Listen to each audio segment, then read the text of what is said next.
You should be training every single major muscle group in your entire body. Hey everybody, it's Jason Blaha here, and I thought I would chat with you guys and gals a little bit about this today, and I'm going to make the case for this. This is one of these things where you get a lot of people who are like, well, I don't want to train everything. I don't feel like training everything. And they have muscles that they just intentionally leave underdeveloped or undeveloped. And I think that this is a terrible idea, and I don't care whether you are doing this for health and fitness, whether you're doing it for longevity, or whether you are looking, just trying to look really good naked. Okay, let's discuss all of those. Okay, let's discuss all of those. First of all, ask you guys a simple question. Anytime you see someone who has a really nice looking body and physique, do they usually have any muscle in their body that is not trained to some extent? Like, isn't everything usually pretty decently developed, like every single time? And I'm talking down to the fine details. When you look at it, all of you out there, and you look at someone and say, man, they have a nice physique, they look good.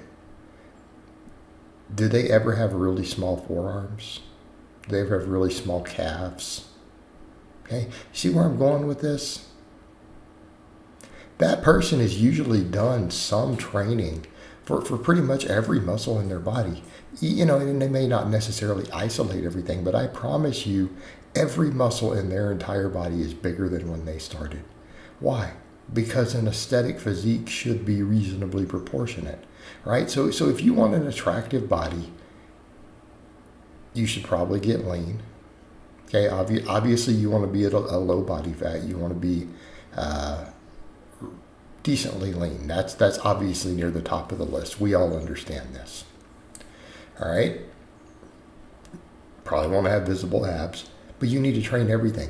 If your rear delts are weak, or your forearms are weak, or your quads, or your calf, whatever it happens to be, you're not going to look as good as you possibly could. Within the context of your genetics and structure. So that's something for people to think about if they're going to pursue that, right? So all you guys out there, well, girls don't know. No, they do notice, and everyone notices. And they may not notice so much when it's you, but what happens when you stand next to someone who is, well developed everywhere? It becomes very obvious that you aren't. And that's just the nature of it, guys. And I'm not saying I'm perfectly balanced. I have things I definitely need to bring up as I continue to get leaner, right? But facts, simple reality. You need to be training you need to make sure every single muscle does get addressed. And it doesn't always have to be isolated, but at the very least, address it with a compound movement. And I'm going to go out on a limb and say, if aesthetics is really what you're chasing, isolation does become a little more important, right? And I'm not talking about contest ready, because that's a different ballgame. You're going to need to probably isolate almost everything. But again, just to look good, you're going to want to do that. And you all know it. It's just being lazy. It's just being lazy. All right. But let's talk about the other stuff. Let's talk about health. The evidence for this is pretty overwhelming. There is no way that it is possible for someone who is natural to gain too much muscle. In other words, we don't need to go into hypotheticals, because I bring this up. People say, well, what about if hypothetically they had a rare mutation? Could they gain so much muscle? Okay, no, just stop. That is an asinine response. Anytime someone has had health problems from too much muscle, it's usually because of the substances they used in too large of amounts that contributed to poor health.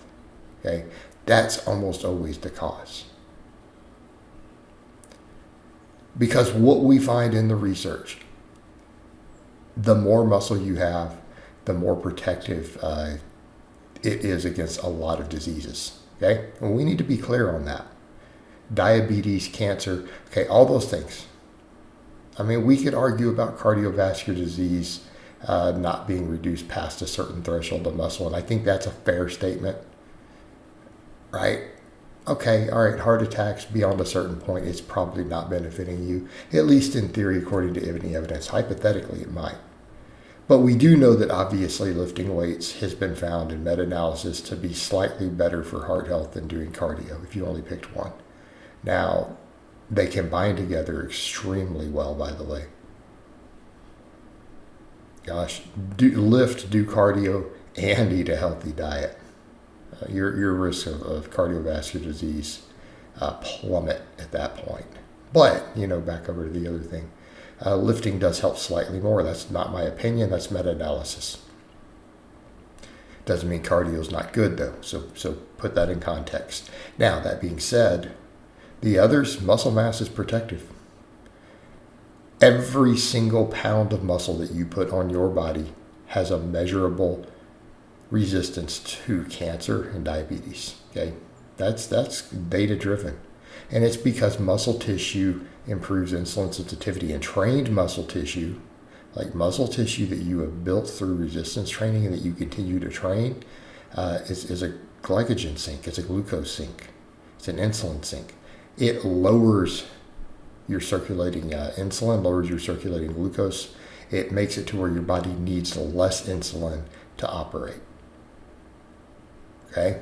Your body becomes more efficient with it. All right, that's a good situation to be in. If you're concerned about cancer or diabetes, it's a good situation to be in. So let me make the case. If your calves are underdeveloped, are you missing out on a health benefit? Yes. Adding another inch to your calves. Think about just what I just said. Every pound of muscle has a measurable difference. Yeah, I don't train my calves. Okay. If you added an inch to your calves, it would slightly lower your risk of diabetes and cancer, though. Also let you eat more. I mean, it's big muscle like calves that we can make a good case. What about your forearms? What about your triceps? What about your rear delts? These things all add up, and that's the point I'm making. Every muscle is going to grow slower and slower and slower the longer you train it. So if you want to add as much muscle as possible to your frame for health purposes, you literally need to train every muscle in your body. Okay? It will improve your fitness, improve your health. All those health markers we look at, it will improve them across the board. So again, if we're trying to gain as much muscle as possible, people would say, oh, well, yeah, if you didn't train the big muscles, okay, back and thighs, and that's fair. But you should be training everything, because if every last ounce of muscle that you can put on your body has those health and longevity benefits, it makes sense to make sure that you at least get through all your noob gains in every single muscle in your body. All right, guys, but that's really all I have to say on that today. I hope it's been informative, and I will talk to you guys and gals next time.